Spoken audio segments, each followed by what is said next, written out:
The Three Little Pigs, retold by Bonnie Dobkin and illustrated by Subhash Bajaj. The Three Little Pigs. Once upon a time, three little piglets lived in a small, cozy home with their mother. Their names were Porter, Perry, and Parker. Porter was a relaxed sort of pig. He liked to play, eat, and sleep. Perry was a creative type of pig. He had lots of ideas, but he didn't always finish what he started. And Parker was a thoughtful little pig who worked hard and did everything just the way he was supposed to.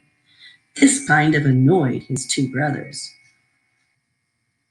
Well, the three little piglets got older and bigger and rounder. One day their mother made a decision. "You've grown too big for this little house," she said. "It's time for you all to go off into the wide, wide world and build homes of your own." So the three pigs packed their bags and got ready to leave their too cozy home. "Any advice for us, Mother?" asked Parker. "Why, yes," said their mother. "Watch out for that no good big bad wolf who's always sulking around. And remember, always work hard. Remember to plan. And whatever you do, do the best that you can." The three pigs kissed their mother goodbye. Then they trotted out of the house, down the road, and out of the village. Before they had gone very far, they came to a big field full of golden haystacks. "You know," said Porter quickly, "I think I'll build my house of straw. It's a nice color, and the house will be easy to build." "I'm not sure this is a good plan," said Parker. "Will it be warm enough? Will it keep out the rain? What will happen when the wind is strong?" Porter rolled his eyes. "It will be a great house," he said, "and I'll still have time to play when I'm done." "And good luck to you," said Perry and Parker, and they continued down the road.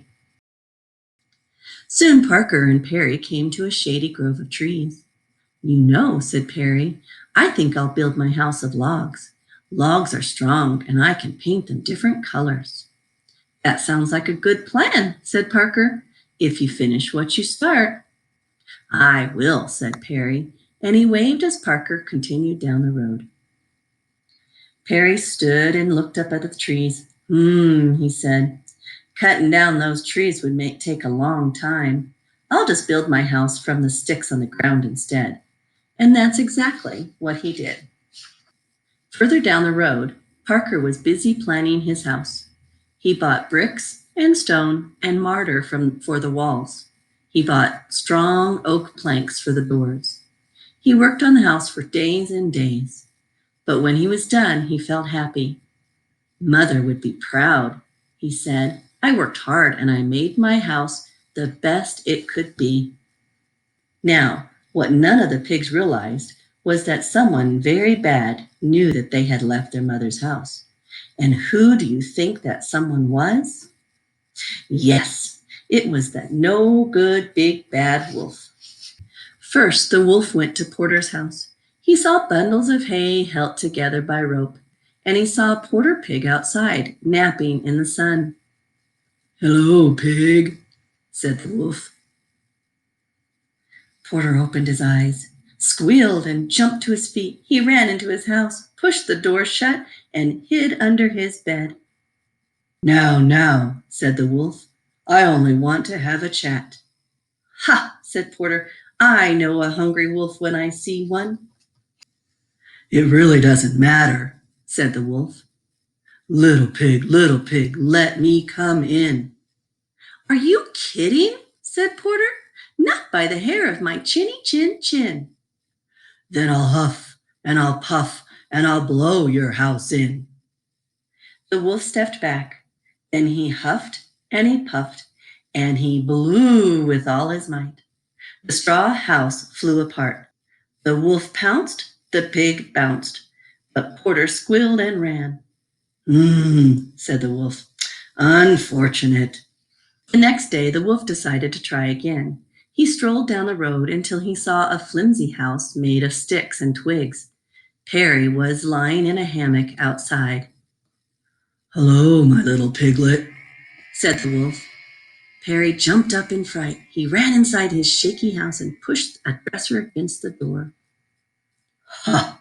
said the wolf. "Does he really think that's going to help?"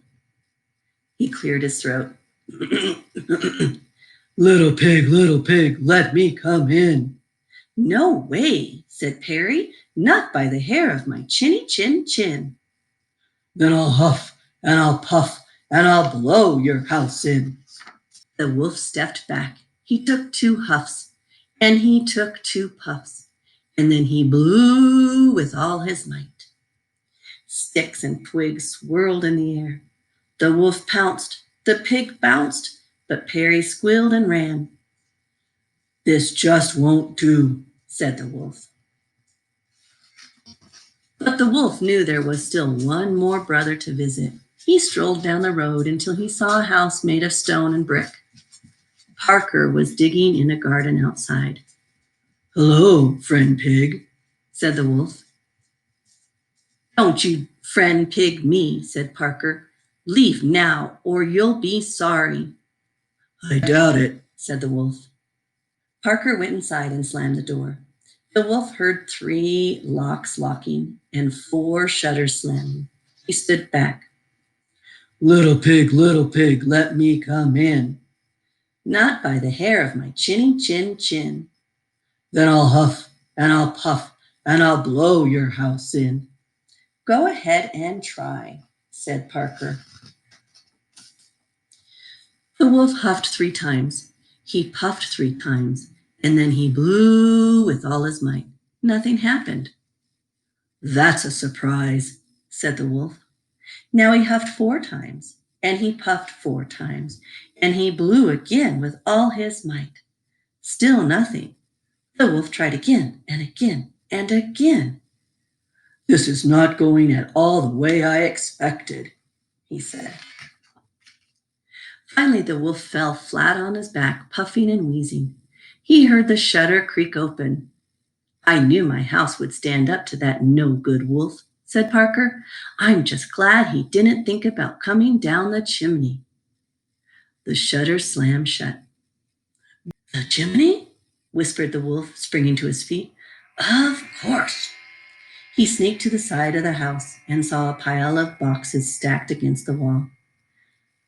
"This makes it even easier," he chuckled. He climbed up the boxes. He crept across the roof. Then he jumped into the opening and slid down the chimney. But down below, water bubbled in a big black kettle that was hanging in the fireplace. Parker threw more wood into the roaring fire. "Here I come, little pig," said the wolf. "You weren't so clever after all." "Oh, no?" said Parker. The wolf landed in the kettle with a loud kerplunk. Water steamed and boiled around him. The wolf howled in pain and shot right back out of the chimney.